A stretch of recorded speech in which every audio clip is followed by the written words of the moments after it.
الحمد لله رب العالمين، والصلاة والسلام أتمان الأكملان على سيد الأنبياء والمرسلين وعلى آله وأصحابه أجمعين. أما بعد، السلام عليكم ورحمة الله وبركاته.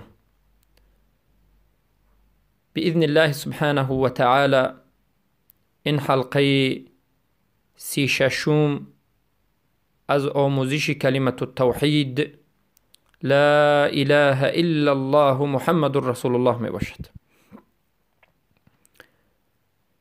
و در این حلقه دلیل ها یا که اقوال اهل علم را نسبت صدق که شرط سوم لا اله الا الله است به شما ذکر خواهم نمود. در حلقه های گذشته به شما معنای صدق لغتا و اصطلاحا و اهمیت صدق و دلیل ها از قرآن عظیم و شان برای این که صدق شرط صحت لا اله الا الله است و دلیل ها از سنت اینچنین برای اثبات این که صدق شرط صحت لا اله الا الله است ذکر کرده شد و بیان شد. و اما در این حلقه به شما سخنهای اهل علم را بیان میکنیم که در مسئله صدق از شرط لا اله الا الله بودنش چی گفتند. بربهاری رحمه الله میگویند، بربهاری یکی از علمای بزرگ اهل سنت و الجماعت که شاگرد لالکایی هستند و علمای عصر 3 و 4 هستند. کتاب شرح السنه هم دارند و این کتابشان بینات کتاب عقیده معروف است و از الله دعا میکنیم که روزی به ما نصیب بکند که این کتاب را هم به برادران و خواهران موحد شرح بدهیم. میگویند شهادت ان لا اله الا الله لا تقبل من صاحبها الا بصدق النیة و خالص الیقین. شهادت لا اله الا الله از صاحبش قبول نمی شود مگرم با صدق نیت و خالص بودن یقین. معنای سخن همین است که همان وقت لا اله الا الله یک انسان که نطق میکند قبول می شود و همان وقت در نزد الله سبحانه و تعالی این بنده نجات می یابد که انسان این کلمه شهادتین را و یا شهادت را با صدق گفته باشد، در نیتش در حالت بیان کردن این نطق لا اله الا الله صدق داشته باشد و یقینش خالص باشد. بارک الله فیکم. و این سخنی بزرگی علمای اهل سنت و الجماعت دلالت می کند که وقتی که لا اله الا الله صدق ندارد، خالص الیقین ندارد، این فایده ندارد. یک گفتن لا اله الا الله انسان را نجات نمی بخشد. و البته این گفته علمای اهل سنت و الجماعت رد به این علمای مرجعی عصر حاضر است، یا که امروزه مرجعه ها که میگویند فقط لا اله الا الله گوید کافی هست شد، دیگر نه علم شرط است و نه این چیزای دیگر، همه این گفته ها را این گفته علمای اهل سنت و الجماعت باطل می شمارد.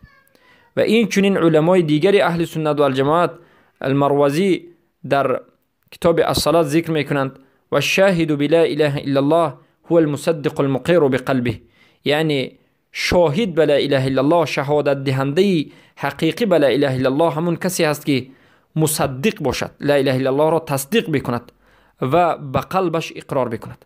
تصدیق لا اله الا الله البته به عمل بیان میگردد، چرا که ما در حلقه گذشته بیان کردیم که نشان دهنده تصدیق این عمل است، این چنین نشان دهنده یقین عمل است. بارک الله فیکم. زید ابن اسلم ذکر میکنند که لابد ان تعمل عملا تصدق بایمانک، لازم است که یک عملی را تو انجام بدهی که ایمانت را تصدیق بکند.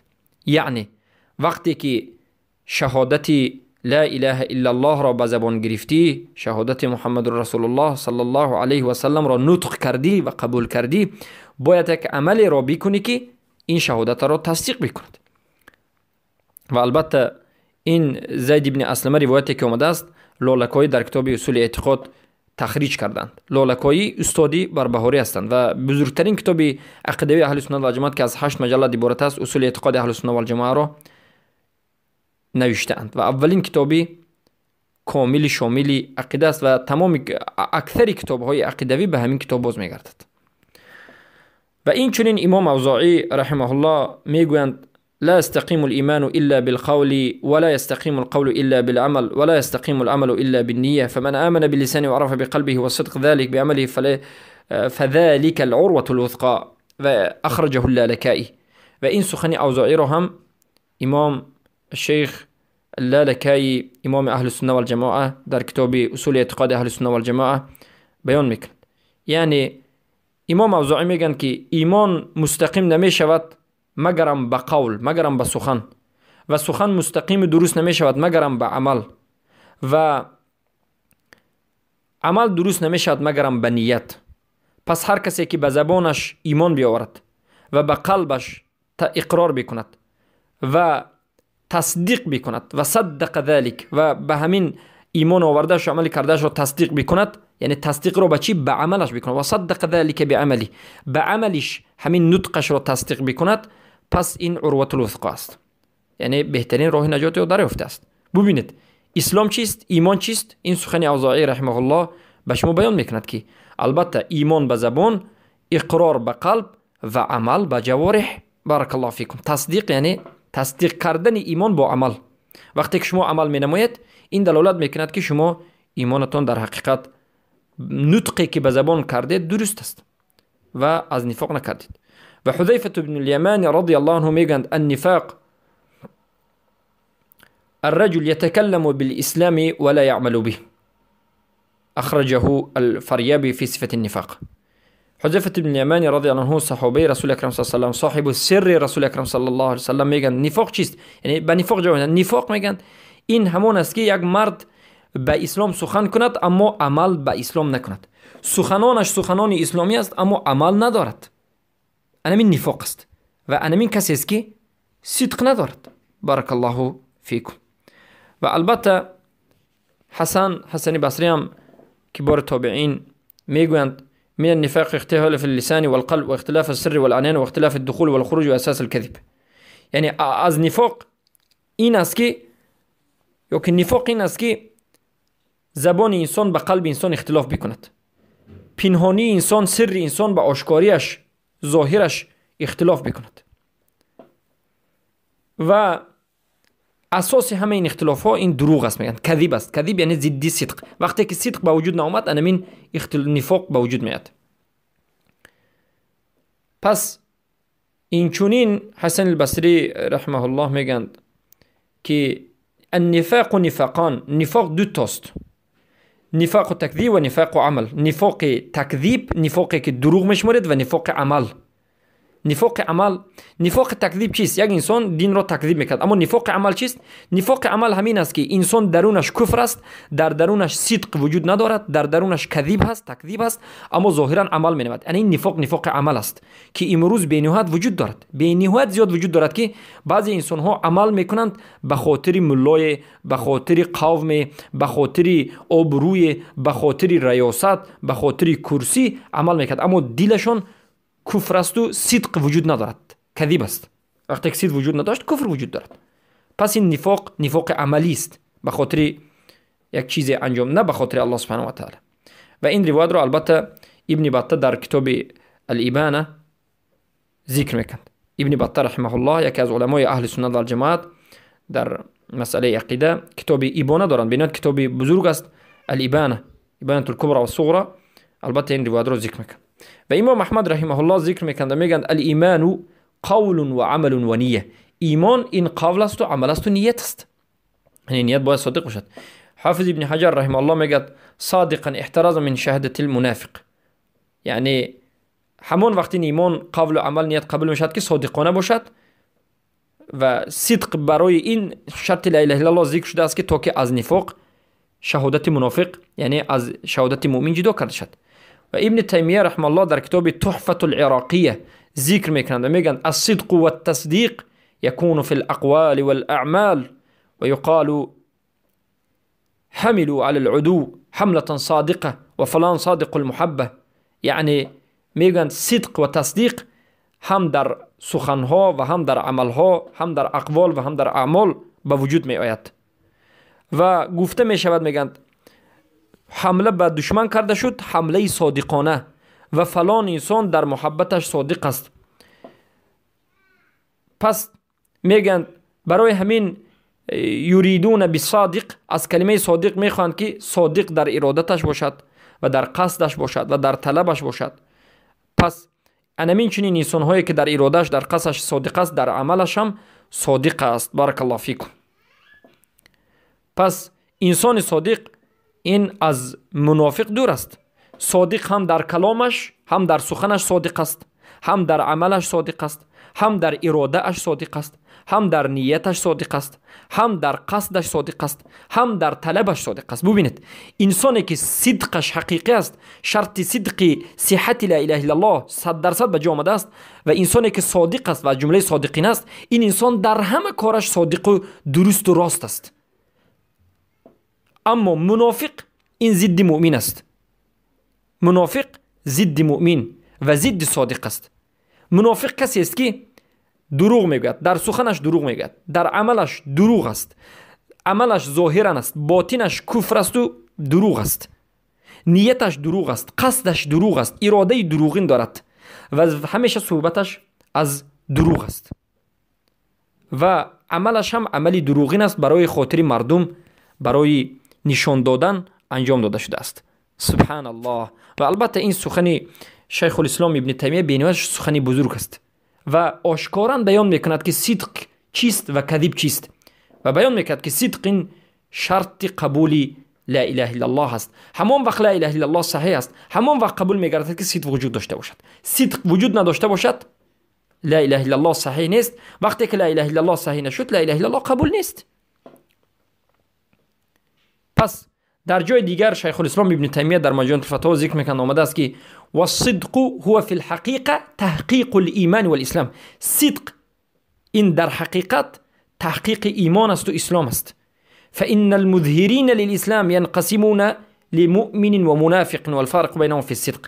یعنی کسانی که خودشان را به اسلام آشکار میکنند، ظاهر میسازند، یعنی کسانی که خود را مسلمان ظاهر میکنند، به دو قسم تقسیم میشند، مؤمن و منافق. و بین مؤمن و بین منافق جدا کننده این فقط صدق است. یعنی صدق همین مسلمان ها را به دو قسم تقسیم میکند، به مؤمن و به منافق. کسی که صدق دارد مؤمن است، کسی که صدق ندارد منافق است و لا اله الا الله قبول نیست. و البته این سخن دیگری شیخ الاسلام ابن تیمیه رحمه الله، یکی از علمای بزرگ اهل سنت و الجماعت، که آشکار دلالت میکند که صدق شرط صحت قبول لا اله الا الله است. و ابن رجب در کلمت الاخلاص این چنین ذکر کرده اند که صدق این شرط قبول لا اله الا الله است و میگویند فاما من دخل النار من اهل هذه الكلمه فلقلت صدقه فی قولها. یعنی پس اما میگویند هر کسی که به دوزخ داخل می شود از اهل این کلمه لا اله الا الله، به سبب اینکه پس به سبب کم بودن صدقش، یعنی هر کسی که موحد باشد اما صدقش کم باشد داخل دوزخ می شود. زیرا ما بیان کردیم صدق، البته علم و یقین و صدق همه اینها رکن دارد که وقتی که نابود شد انسان کافر می شود، و درجه ها دارد، یعنی اصل دارد و کمال دارد. اصلش وقتی که نابود شد انسان کافر می شود، وقتی که درجه ها کامل شویش، مکملاتش، کمالاتش نابود شد، ضعیف شد، یعنی صدق اصلش هست اما کمی ضعیف است، در این حالت البته موحد هم به سبب ضعیف بودن صدقش و یقینش و علمش داخل دوزخ خواهد شد. خیلی که ابن رجب حنبلی در کتاب الاخلاص، کلمت الاخلاص ذکر می نمود. پس میگن که فإن هذه الكلمه، پس میگن البته انمین کلمه اذا صدقت طهرت القلب من كل ما سوى الله سبحانه و تعالی. اگر انمین کلمه توحید در حقیقت صادقانه گفته شود، صادقانه به وجود آید، قلب را از تمام غیر الله پاک می سازد، از سوى الله، از غیر الله پاک می سازد.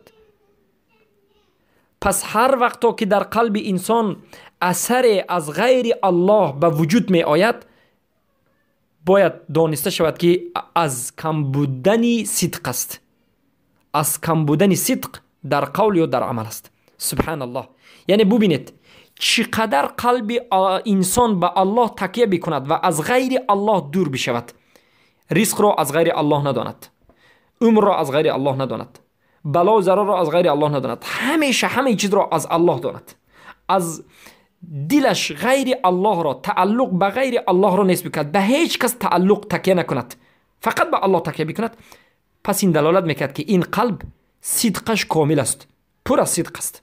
اما قلبی که به غیر الله باز به چیزی دیگر کمی تکیه میکند، کمی تعلق دارد، کمی اعتماد به کسی دیگر میکند، به چیزی دیگر میکند، یا در رزقش یا در زندگیش یا در چیزی دیگری به غیر الله کمی تکیه میکند، این داند که از سبب ضعیف بودن صدقش و از سبب نابودی صدقش است. سبحان الله.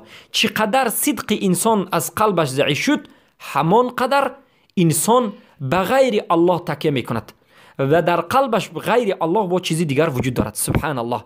پس برادرم و خواهر بزرگوارم، ببینید که فایده آموزش توحید به من شما چرا میزد؟ فایدهش این است که به غیر الله به کسی دیگر تکیه مکن، در قلبت باید فقط الله باشد.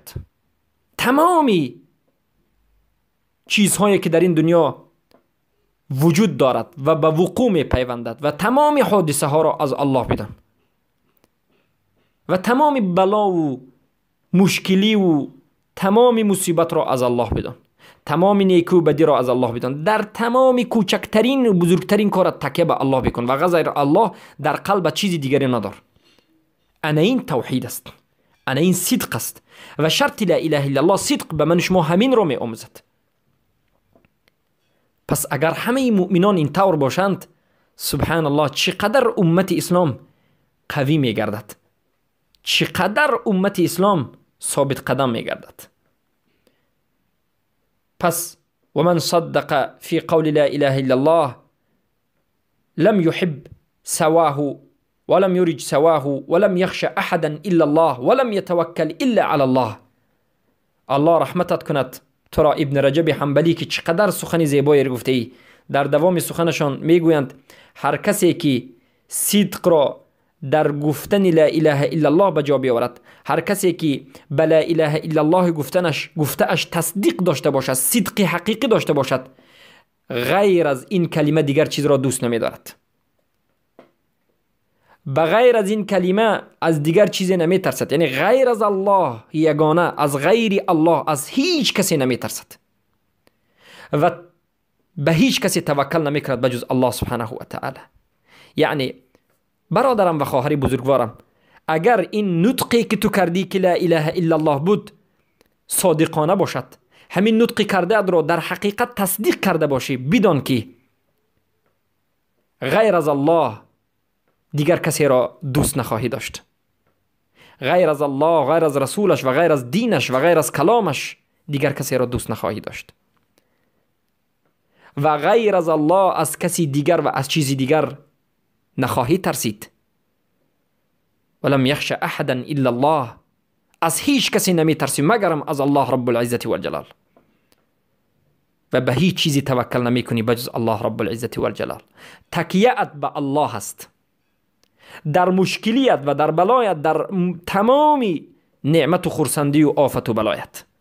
انمین تصدیق است و انمین صفتی موحد است و انمین انسان را موحد گفته می شود. اما کسی که موحد نیست این چیز صفت ها را ندارد. بارک الله فیکم. چقدر سخنی قوی و چقدر سخنی منهجی و چقدر کوتاه و مختصر و پرمعنا و روح نشان دهنده. برای همین علما میگن قرآن و سنت را به فهم علمای امت بفهمید. و این چنین ابن تیمیه رحمت الله علیه در کتاب ایمان اوسط خود ذکر میکنند و میگویند و اساس النفاق الذي بني عليه المنافق لا بد وأن تخلف سرته وعلانيته وظاهره وباطنه ولهذا يصفهم الله في كتابه بالكذب كما يصف المؤمنين بالصدق. قال تعالى اعوذ بالله من الشيطان الرجيم ولهم عذاب أليم بما كانوا يكذبون وقال تعالى والله يشهد إن المنافقين لكاذبون. شیخ الاسلام ابن تیمیه رحمه الله میگویند و اساس منافق آن است که نفاقش بر بالای این بنا شده است که، یعنی منافق نفاقش از کجا پیدا شده است؟ به بالای این بنا شده است و از اینجا پیدا شده است که درونش مخالف به بیرونش میکند، ظاهرش مخالف باطنش است و باطنش و درونش مخالف بیرونش است. برای همین است که الله رب العزت و الجلال این منافقان را در کتابش وصف به موصوف به کذب کرده است. اینها را دروغگویان، دروغچیان و دروغان بیان کرده است و خیلی که مؤمنان را وصف کرده است به صدق. گفته است مؤمنان صادقانند، منافقان دروغگویانند. یعنی کسی که صدق ندارد این دروغ است، دروغ دارد، کذب دارد و کسی که کذب دارد منافق است. و الله رب العزت و الجلال گفته است ولهم عذاب علیم بما كانوا یکذبون، و برای اونها عذاب دردناک است به سبب آنچه که دروغ شماریدند. یعنی وقتی که تصدیق نکردند و دروغ شماردند به عذاب گرفتار شدند و این صفت منافقان است. و الله منافقان را بیان کرده است که اونها دروغ گویانند، دروغ شمارانند. و اما مؤمنان را گفته است والله یشهد.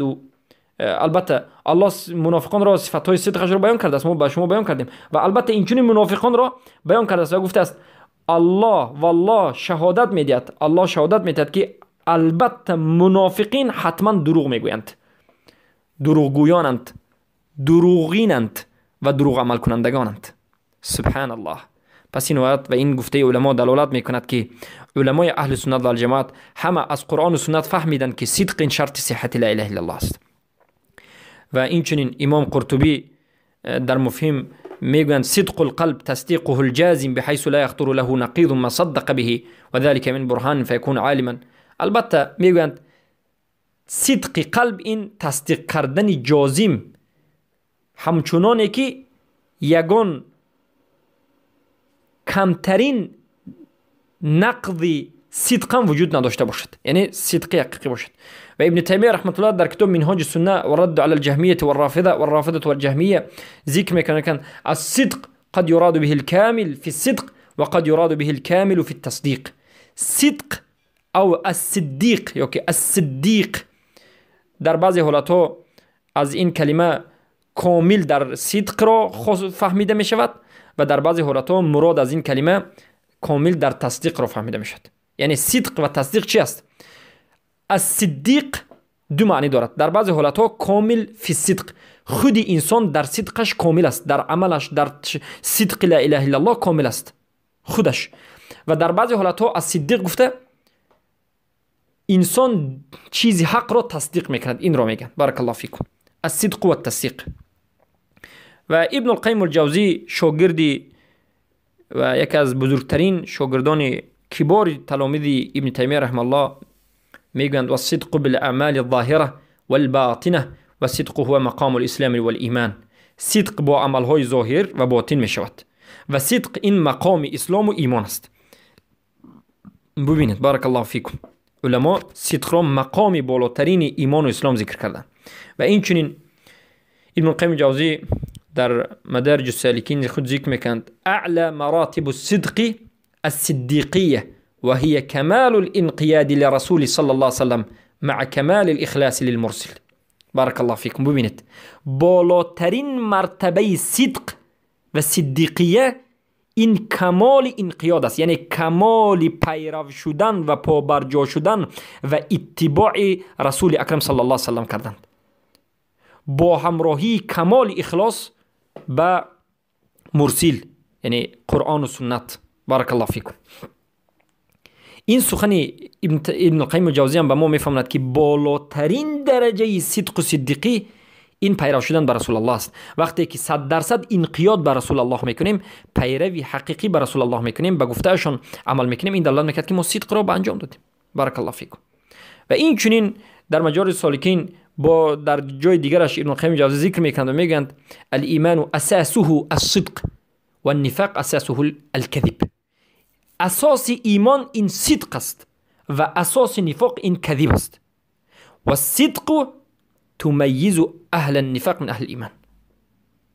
صدق این چیزی است که اهل نفاق را از اهل ایمان جدا میکند. برادرم و خواهر بزرگوارم، بفهمی که در نزد تو کی هست، خواهی که بدانی که این انسان ها چگونه انسان هستند، به صدق اونها نظر بکن. وقتی که صدقش وجود دارد، صدق عملی در اتباع رسول الله صلی الله علیه و سلم صادق است، در عملهایش صادق است، در نطقش صادق است، عملش تصدیق میکند، بدون که این صادق است و این مؤمن است و این دوست توست. اما ببین که وقتی که دیدی که این یک انسانی که در نزد تو است، در پهلوی تو است و دوست تو است، صدقش وجود ندارد، عملی حقیقی ندارد، اتباع پیامبر صلی الله علیه و سلم نمی شود، تعصب دارد و گفت دیگران را از گفت رسول الله پیش میگیرد، یا که عمل خوب دلکش ندارد، عملش که موافق قرآن و سنت نیست، بدون که این صدق ندارد و این کذب دارد و این از اهل نفاق است. سبحان الله. و این البته قاعده بزرگ را ابن القیم جوزی برای جدا کردن انسان صادق و کاذب گذاشتند. و امروز چقدر انسان هایی هستند که خود را صادق میدانند، اما وقتی که سنت رسول الله را به اونها بیان میکنید، اونها نفرتشون میاد. چقدر انسان هایی هستند که خود را از جمله صادقین، راستین مینامند، اما وقتی که از معنای لا اله الا الله میپرسید تماما خبر ندارند.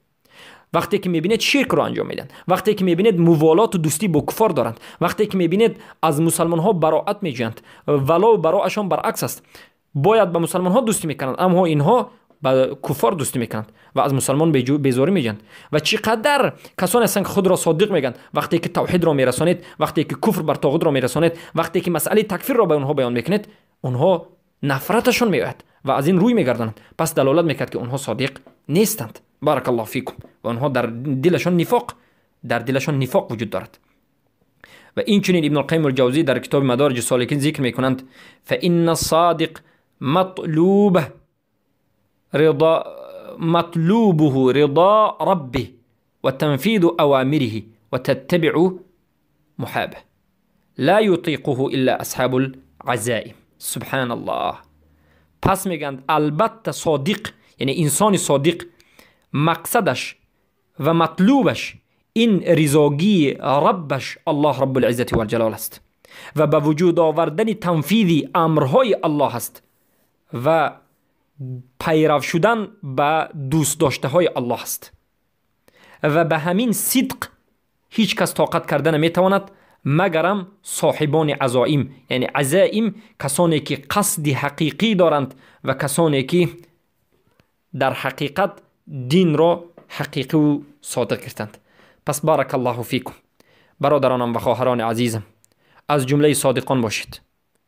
خود را، قلب خود را، زبان خود را، تمام اراده و نیت و قصد خود را به صدق پور و پر نور بگردانید و خود را صادق و صادقین و اهل عالی خود را به صدق تربیت نمایید. و همین صدق است که امروز بسیاری از امت محمد صلی الله علیه و سلم از این بزرگترین چیز و شرط لا اله الا الله دورند. و همین صدق است که من شما را بار دیگر زنده میگرداند. پس بارک الله فیکم. راه نجات صدق است و از الله رب العزت و جلال طلب می نماییم و دعا میکنیم که الله ما را از جمله صادقین و از جمله مخلصین و از جمله کسانی بگرداند که ظاهرمان به باطنمان و باطنمان به ظاهر